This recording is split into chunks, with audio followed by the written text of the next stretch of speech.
코로나 시대라서 이렇게 나오려고 그래도 준비할 게 많고 그런 것 같습니다. 할렐루야. 하나님께 감사하는 것은 코로나가 지속되고 있지만 열방에서 하나님의 역사들은 지속되고 있습니다. 제가 오늘의 교회 선교사로 계속해서 이렇게 사역할 수 있도록 또 교회에서 기도해 주시고 후원해 주시는 모든 분들에게 이 자리를 빌어서 다시 한번 감사드립니다. 저는 저희 딸 경주가 제일 큰 아이인데 10살 때 이제 몽골에 갔습니다. 지금 올해 27살이 돼가지고 5월에 결혼을 하게 되었어요. 사위를 한 번도 본 적이 없고 줌으로만 이제 예비 사회를 보다가 이제 안식년으로 나와서 이제 대면으로 볼 수 있었습니다. 마침 우리 동역하는 한용훈 선교사님이 한국에 오셔가지고 우리 한용훈 선교사 부부 또 저희 부부 또 우리 딸과 예비 사이가 만나가지고 이런저런 대화를 했었습니다. 제일 기억에 남는 것 하나가 뭐냐면 이제 신혼 부부가 결혼을 하면 이제 아이를 언제 낳을 것인가, 이게 가장 큰 이슈가 아니겠습니까?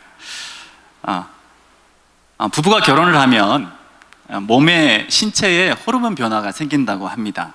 그래서 빨리 아이를 가질 수 있도록 신랑의 몸, 신부의 몸이 호르몬에 급격한 변화가 생겨서 아이를 낳을 수 있는 가장 최적의 기간이 2년 또는 3년 이내에 이제 아이를 낳을 수 있는데, 그 기간이 지나면 신체가 적응을 해서 아이를 갖기가 힘들다고 합니다.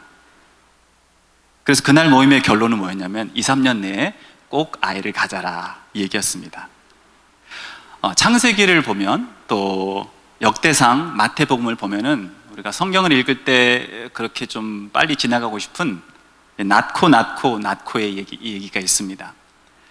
하나님은 그만큼 새로운 생명에 대해서 관심을 두십니다. 생명은 또 다른 생명을 낳는 특징이 있습니다. 저희가 몽골에서 하는 사역은 성도들이 생명을 낳을 수 있도록 돕는 일입니다. 그 일은 온누리 교회에서 열심히 하고 있는 1:1 제자 양육 사역입니다. 몽골에서 낳고가 계속될 수 있도록요. 몽골 선교를 잠깐 이렇게 소개시켜드리면, 몽골 현대 선교는 91년에 시작되었고 또 온누리 교회는 96년부터 선교사와 많은 아울리치 팀을 보냈습니다. 그래서 몽골 교회에 많은 부흥을 경험했다는 것을 익히 알고 계십니다. 그래서 몽골에 600여 개의 교회가 생겼고 또 목사 안수를 받은 목회자도 300여 명이 생겼습니다. 몽골도 경제 발전도 생기면서 교회가 많은 세속화의 영향 속에 들어갔고 2010년 이후에는 몽골 교회가 많이 이렇게 다운되는 조정 기간을 겪고 있습니다. 교회에서 소망을 발견했던 많은 사람들이 다시 세상으로 돌아가고 있습니다. 저희가 이 기간 동안에 제자 양육 사역을 안 했냐, 또 1:1 제자 양육을 안 했냐, 그건 아닙니다. 근데 지금 그 당시 상황을 돌아보면은 제자를 섬기는 일들을 선교사나 목회자만 같은 특별한 사람이 하는 것처럼 비춰졌다는 것, 그리고 모든 사람이 제사장의 사명이 있다는 것을 저희들이 간과하고 했다는 사실을 돌아보게 되었습니다. 저는 2016년에 다시 몽골에 들어가서 바나바 사역팀에 조인하여서 몽골에서의 1:1 제자 양육 사역을 담당하고 있습니다. 2016년 이후로 40여 명 정도의 몽골인 양육자들이 생겨났고 또 20여 개의 교회에서 1:1 제자 양육을 하고 있습니다. 제 기억으로는 인천 온누리 교회에서 4번 정도 아울리치를 왔는데, 이 아울리치가 아주 맞춤형 아울리치였다고 저는 평가를 하고 싶은데, 이 맞춤형 아울리치를 통해서 몽골의 1:1 사역이 기초가 잘 세팅이 되었습니다. 계획하는 팀과 또 맞이하는 팀의 현장의 준비가 맞아떨어지면 아울리치 이후에 더 풍성한 열매를 맺는 사역의 하나의 예인 것 같습니다. 저희가 1:1 사역을 하면서 크게 벌린다는 생각보다는 적은 숫자라도 좋은 제자들을 세운다는 마음뿐이었습니다. 막상 다시 하려고 하다 보니까 여러 가지 장애들이 있었습니다. 첫째는 새로운 사역이 아니다. 둘째는 아시는 것처럼 제자 양육은 시간이 많이 걸린다. 그래서 양육자가 배출되려면 최소 1년이 걸리고 또 사람이 잘 안 바뀌지 않습니까? 또 세 번째는 16주가 너무 길고 숙제도 많고 또 단기 속성 과정을 우리가 다 좋아하지 않습니까? 또 네 번째는 양육받지 않고 바로 양육자가 되려고 하는 사람이 많고 또 이 일에 참여하고 싶어하는 교회들은 빨리 이렇게 1대1 제자 양육을 통해서 많은 성도들이 교회에 오기를 바랍니다. 그리고 마지막 장애물은 1대1 제자 양육은 온누리 교회나 한국에서 되는 것이지 선교지에서는 잘 안 된다라는 것이 선교사들의 고정관념이었는데 이 고정관념을 극복하는 일들이 저희의 과제였습니다. 여러 가지 조건이나 상황들을 볼 때 안 될 가능성이 훨씬 높아 보였습니다. 그래서 안 될 이유가 너무 많았기 때문에 저희는 될 이유를 만들기 위해서 될 이유를 만드는 것이 저희 사역팀의 노력이었습니다. 첫 번째는 제가 저 앞에다가 여러 이상한 문자로 되어 있는 책들을 이렇게 들어오시면서 보신 분들도 있을 텐데 1대1 제자 양육 교재 번역을 이렇게 새롭게 했습니다. 그래서 책을 한국에 있는 교재처럼 볼 수 있도록 스프링 제본을 하고 적을 수 있는 공간을 충분하게 할애했습니다.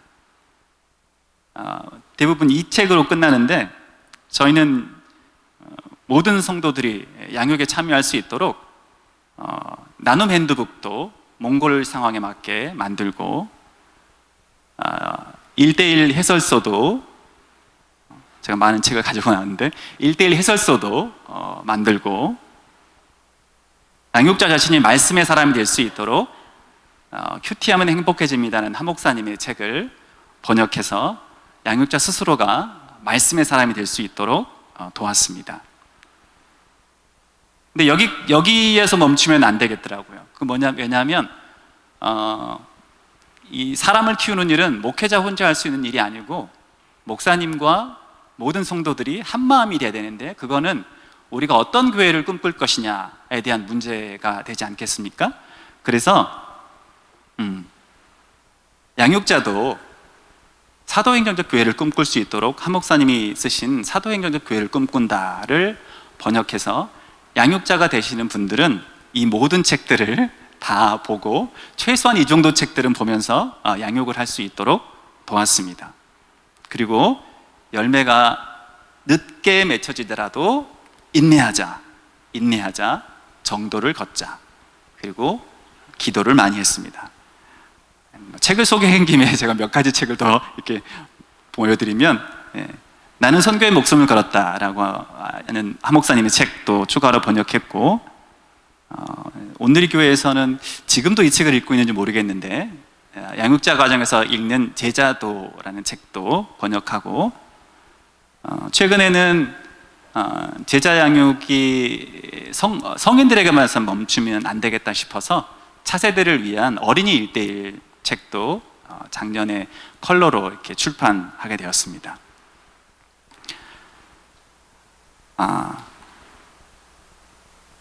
지금 이제 몽골에서 이제 제자 양육 운동에 참여하는 교회가 두 부류로 나눌 수 있는데 하나는 동반자 4개월, 양육자 4개월, 재생산 하는 교회가 있는가 하면 교재가 너무 좋습니다. 온누리 교회 교재가 너무 좋으니까 교재만 쓰겠습니다 하시는 분들도 있습니다. 어찌되었든 간에 제자 양육이 일어나는 것이 너무 소중한 일이기 때문에 저희는 교재만 쓰겠다고 하신 분들에게도 교재를 드리고 있습니다. 1대1 제자 운동을 하면서 감사하는 일들이 많이 있는데 첫 번째는 평신도들이 모든 성도들이 왕 같은 제사장으로 살아나고 있습니다.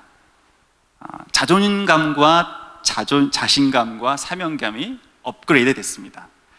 두 번째는 선교지의 대부분의 교회들이 목사님 혼자 고군분투하게 되는데 고군분투하는 목사님들에게 신실한 동역자 그룹들이 많이 생겨나고 있습니다.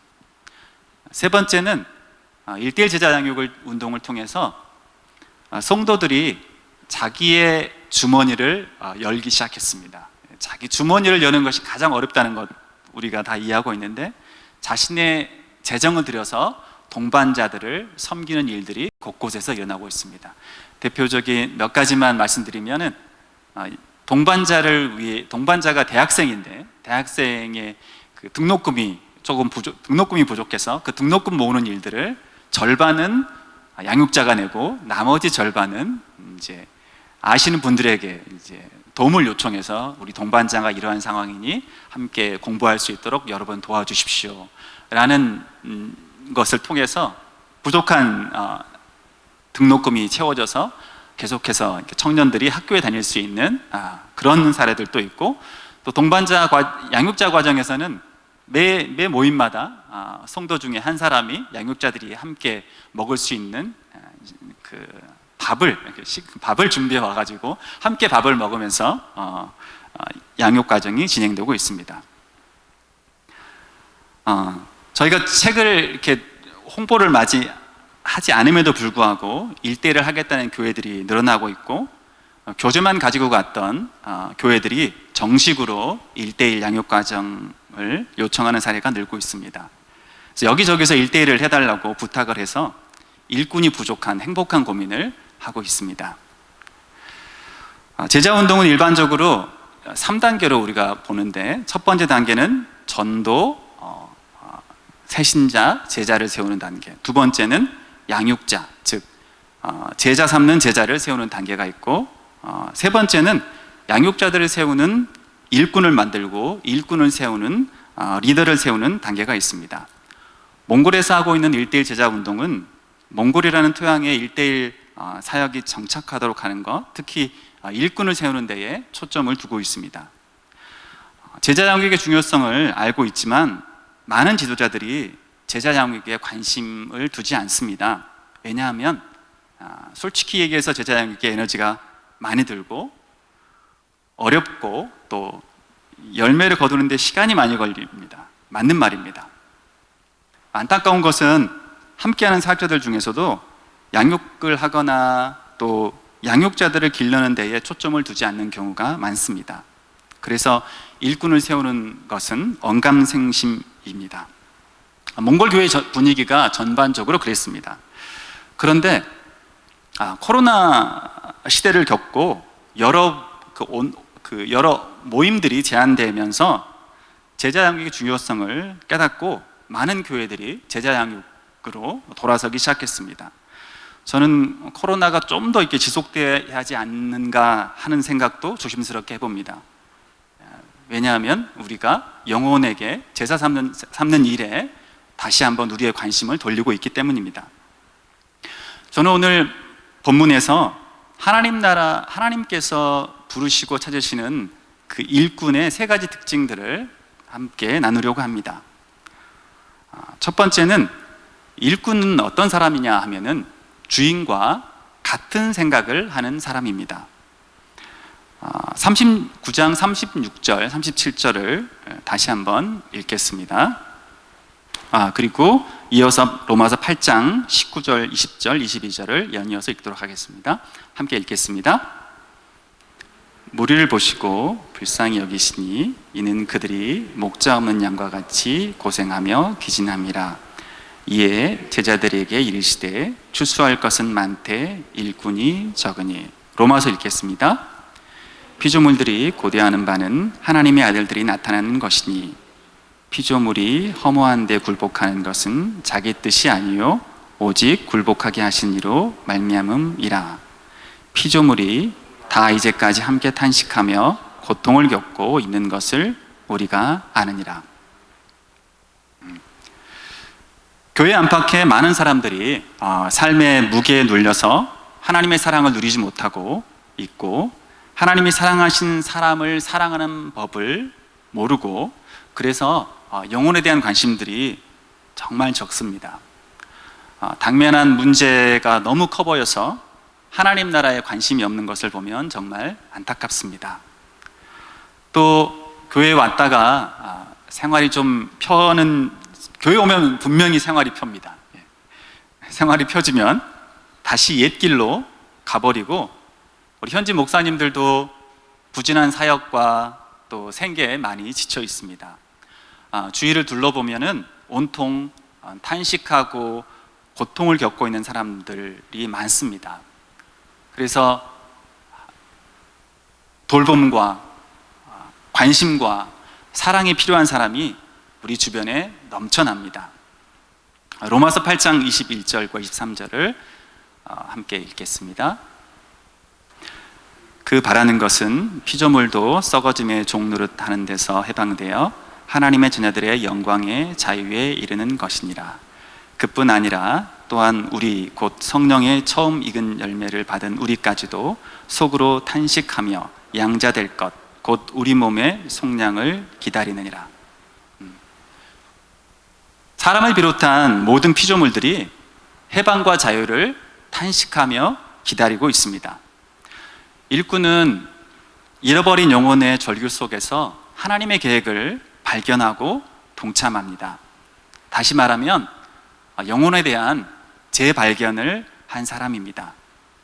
한 영혼이 다듬어지지 않은 원석임을 아는 사람들입니다. 그래서 한 영혼에게 투자하는 것이 가장 소중하다는 것을 압니다.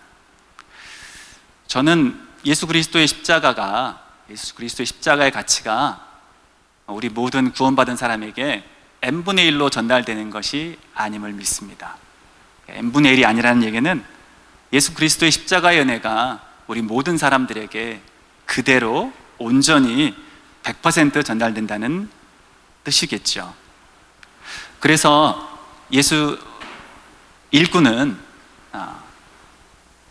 그 예수 그리스도의 사랑으로 한 영혼 한 영혼을 바라보기 때문에 교회 안에 있든 교회 밖에 있든 영혼에 관심을 둡니다. 두 번째 일꾼의 특징은 자리를 충성스럽게 지키는 사람입니다. 충성스러운 사람은 곤고한 시기들을 잘 견디고 인내하는 사람입니다. 일꾼은 순진하거나 무모한 사람이 아니고 지혜로운 사람이어야 합니다. 한 영혼의 가치가 너무 소중하기에 한 영혼이 온전히 세워지기까지 포기하지 않는 사랑이 요구되므로 자신의 힘만으로는 안 된다는 것을 압니다. 양육자들을 세우다 보면은 여러 일들이 많이 있는데, 한 번은 양육자 과정까지 잘 마친 우리 형제가 교회에 돌아가서 하는 말이, 자기가 모든 제자 양육 과정을 마쳤기 때문에 1년간 교회에서 하는 봉사를 쉬겠다고 하는 얘기를 해서 담임당 목사님과 저희 양육 스태프들을 어이가 없게 만든 적이 있습니다. 또 양육자로 잘 섬기던 목회자의 사모님이 동반자들이 자기가 하는 수고와 노력들을 알아주지 않고 오히려 오해를 받고 비난받는 상황들이 발생하게 되자 더 이상 참지 못하고 주일 예배 시간에 나가서 자기는 더 이상 제자 양육을 하지 않겠다고 얘기해버리는 그런 어려움들도 있었습니다. 감사하게 두 사람 다시 양육자로 회복되어서 양육을 꾸준히 하고 있습니다. 저는 헌신한 선교사도 마찬가지라고 생각합니다. 제가 몽골에 있을 때는 괜찮았는데 안식년으로 한국에 오면 꼭 이렇게 드는 생각이 뭐냐면 무엇을 먹을까, 무엇을 마실까 하는 걱정이 듭니다. 일 좀 해야 하나 하는 생각도 들 때가 있습니다. 그러다가 다시 떠오르는 생각이, 내가 쟁기를 잡고 뒤를 돌아보고 있구나 하며 부끄러운 마음이 듭니다. 일꾼은 편의를 제공받는 사람이 아닙니다. 오히려 다른 사람을 위해, 공동체를 위해서 그리스도의 남은 고난을 짊어지는 사람입니다. 이 고난은 내 개인의 짐을 넘어서서 다른 사람들을 섬기는 데서 비롯되는 고난과 역경인 것이 분명합니다. 그렇게 살면서도 주님께 드릴 고백은, 주님, 저는 무익한 종입니다 라는 고백이겠죠. 저는 안식년 기간에도 기도와 또 영혼을 살리는 일에 더 집중하려고 합니다.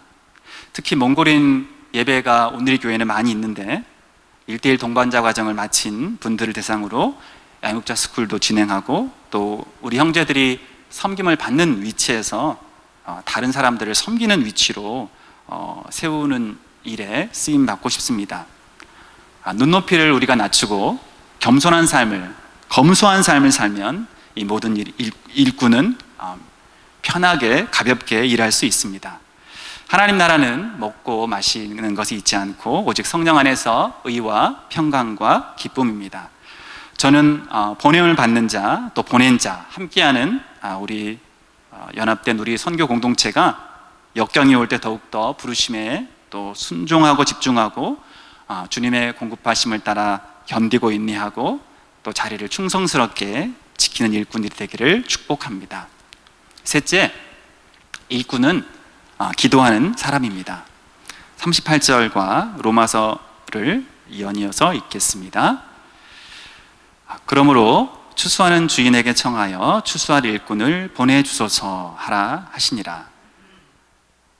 이와 같이 성령도 우리의 연약함을 도우시나니 우리는 마땅히 기도할 바를 알지 못하나 오직 성령이 말할 수 없는 탄식으로 우리를 위하여 친히 간구하시느니라.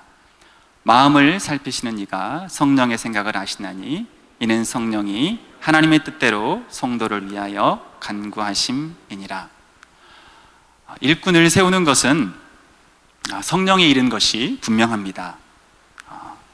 일꾼의 특징을 제가 3가지 얘기했는데 처음 2가지를 이룰 수 있는 원동력은 뭐니 해도 기도에 있습니다. 일꾼은 기도로 시작하고 기도로 유지되고 기도로 세워집니다. 성령께서는 기도라는 과정을 통해서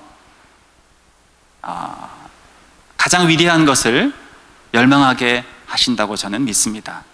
가장 위대한 것, 그것은 하나님의 열망을 기도하는 일꾼들에게 다시 심어주시고 에너지를 주십니다.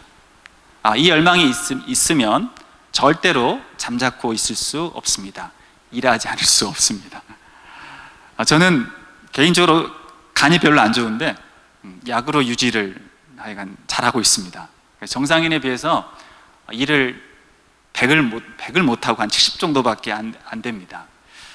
그래서 제가 엄청난 기도의 사람은 아니지만 주님의 일들을 감당하려면 기도밖에 없다는 생각으로 더 많이 기도하려고 하고 더 많이 엎드리려고 노력하고 있습니다. 여러분, 선교지에 신실한 일꾼들이 세워질 수 있도록 계속해서 여러분의 기도를 더해 주시기를 부탁드립니다. 이야기를 마무리하며 다시 현장 이야기를 하고자 합니다. 제자를 삼는 일들을 계속해서 하기 때문에 1차적인 목표는 또 양육자들을 세우는 것이, 양육할 사람들을 만드는 것, 제자를 삼는 것이 목표입니다. 그래서 저희는 몽골에서 양육자 스쿨을 할 때는 양육자들에게 해주는 원칙이 있는데, 여러분 최소한 여러분이 양육하는 사람을 2년 내지 3년 동안 격려하고 돌봐주십시오라고 말합니다. 왜냐하면 한 사람의 제자, 한 사람의 양육자가 세워지는 것은 4개월로 부족하기 때문입니다. 3년 정도는 누군가의 케어와 돌봄을 받아야지 온전한 양육자로 설 수 있기 때문입니다. 몽골에서 양육자 스쿨은 저를 비롯해서 김주희 선교사, 또 현지인 잉흐바이르 목사님이 함께 하고 있고, 또 올해부터는 저희 팀 현지 선교사님이신 친대 목사님도 교회에서 진행할 예정입니다. 2번째 목표는 교회마다 양육자 스쿨이 운영되고 양육자들이 지치지 않도록 케어하고 용기를 주고 조언해 줄 수 있는 일꾼들을 세우는 것입니다. 몽골의 많은 양육자 뿐만 아니라 양육자들을 돌보고 세우고 케어해 줄 수 있는 좋은 일꾼들이 세워질 수 있도록 기도해 주십시오.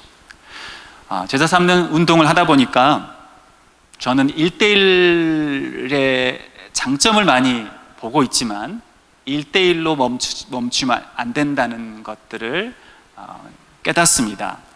다시 말하면 제자는 그리스도의 몸인 공동체에서 완성이 된다는 것을 체험으로 알게 되었습니다. 지금까지 몽골 교회 뭐 소그룹이나 셀 모임이 없었던 것은 아닙니다. 순모임이 없었던 것은 아닌데요. 그 순모임의 목적이 그걸 저희는 바꾸기 시작했습니다. 그 순모임의 목적이 뭐냐면 제자 삼기와 제자의 삶을 사는 것에 목표를 두는 것이죠. 제자를 삼고 각 사람이 제자의 삶을 사는 것에 목표를 두고 섬김으로써 우리가 꿈꾸던 사도행전에서 나왔던 칭찬받는 소그룹과 교회가 생겨난다는 것을 알게 되었습니다.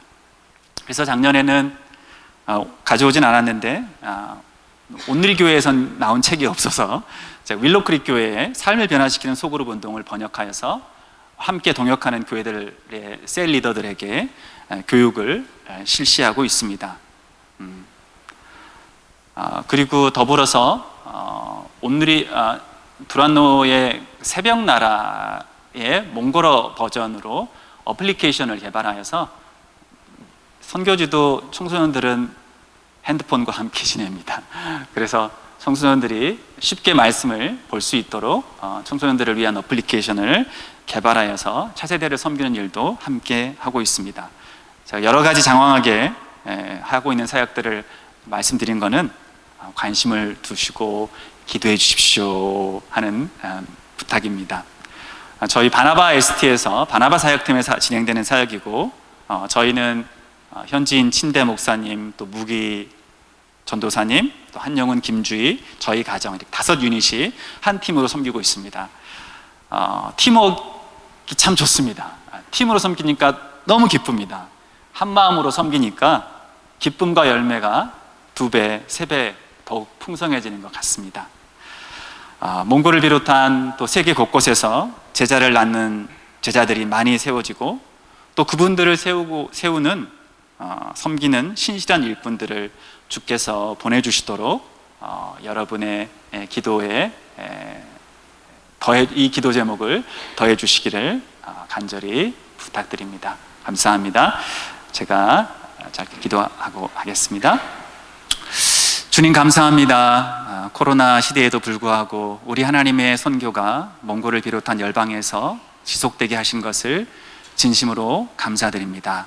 주님, 생명을 낳는 일에 주님이 너무나 관심이 많으신데 몽골에서 열방에서 낳고 낳는 일들이 예수 그리스도께서 오실 때까지 이방인의 숫자가, 이스라엘의 숫자가 충만하게 차기까지 지속될 수 있도록 주님 온누리 교회와 우리 선교사들을 써 주시옵소서.